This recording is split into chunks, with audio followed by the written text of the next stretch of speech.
there are so many different avenues that you could go down through landscape architecture. There's the whole ecological aspects, the more architectural urban design aspects to it, master planning, there's garden design.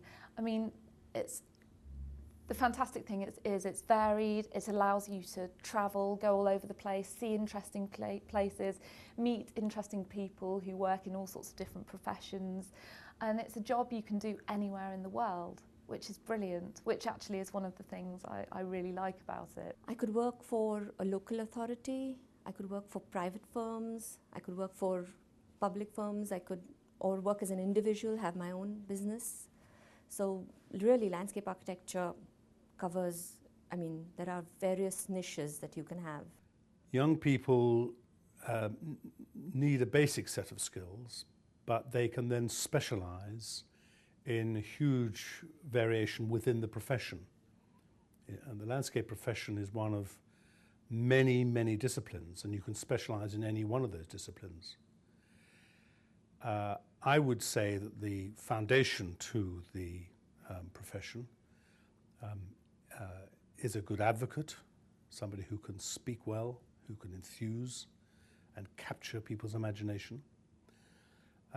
Somebody who clearly understands natural systems or is interested in natural systems, because these are the tools of our trade.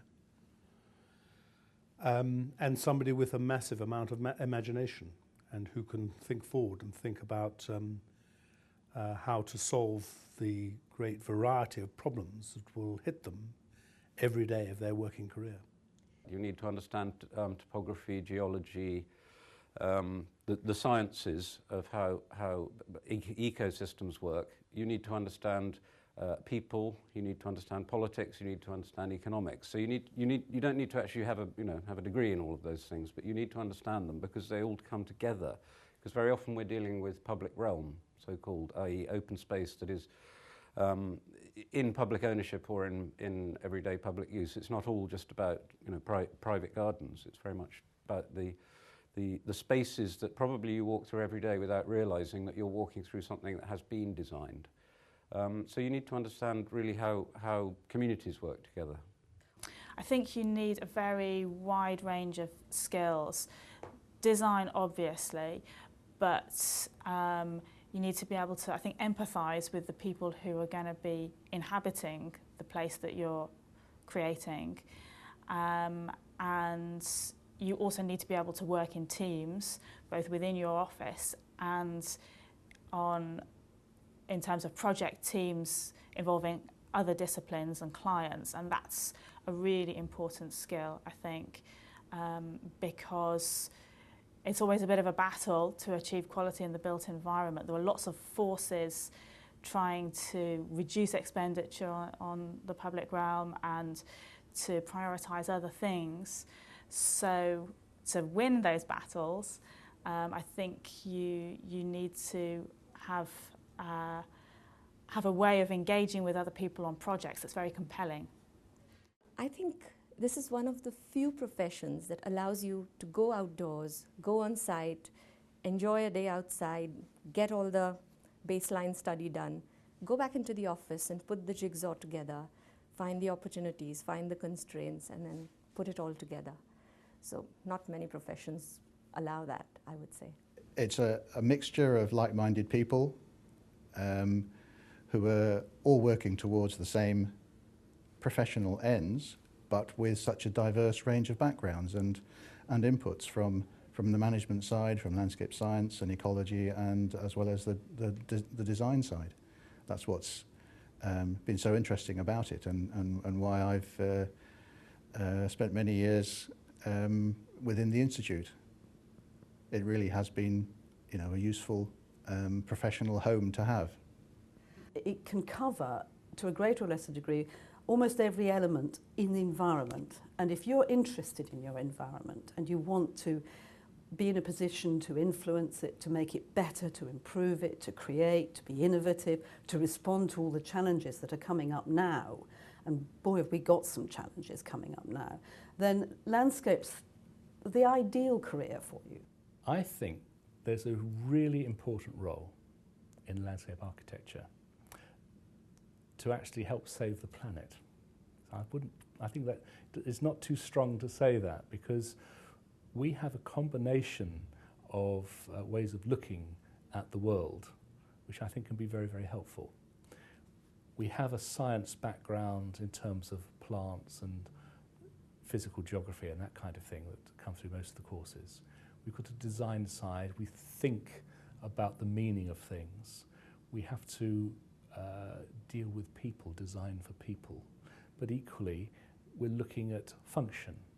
Now, you put all those things together with the scale of landscape thinking. I think that's the key, because my experience since I've been at college and throughout my professional life so far is that landscape architects, by and large, have a really big view on the environment. Have you come across the Eden Project? And you know that it's this big site down in Cornwall, and it isn't just about architecture and a visitor destination. It's actually about a feeling about how we're living in the world today, and that's a job that I created, and I was part of the team that made that work. So the horticultural team, the educational team, the architects, and it's something that you can actually really feel that you're making a difference with a job like that. But I think it's also worth remembering that as every day you're walking across a pavement, walking across a park. Again, that's a job that a landscape architect can do, and there's a huge amount of heritage, designed gardens, places that, again, you might have walked through and didn't realise that was something that had been designed, thought of by somebody, and probably a landscape architect. Well, actually, right now, I think there's so much going on. We are responsible for the forthcoming, the pressures on the land that we are feeling, and all the development and things like that. And I think landscape architecture is the profession to be in right now, because you're going to play a very important role in carving the whole environment and the landscape of this whole planet, if I may say so. It's a career for passion and to enjoy. Every day is a challenge, you're always learning. And of course the other big plus is that you're not stuck in the office all the time. You get out and about and roaming around beautiful landscapes and being nasty to contractors, things like that. I think, creating space, creating sense of place, shaping the environment, knowing that we create 3D art in effect, with people engage with, interact with on a daily basis. Knowing that we transform our visions to reality is an exciting thing for us, and I think that's always given me a buzz, and I hope it will give many others a buzz as well. This is one of the professions that allows you to cover a wide spectrum of things, and it allows you to enjoy both the indoors and the outdoors. And plus, it is a good combination of science and the arts, which not every profession would do for you.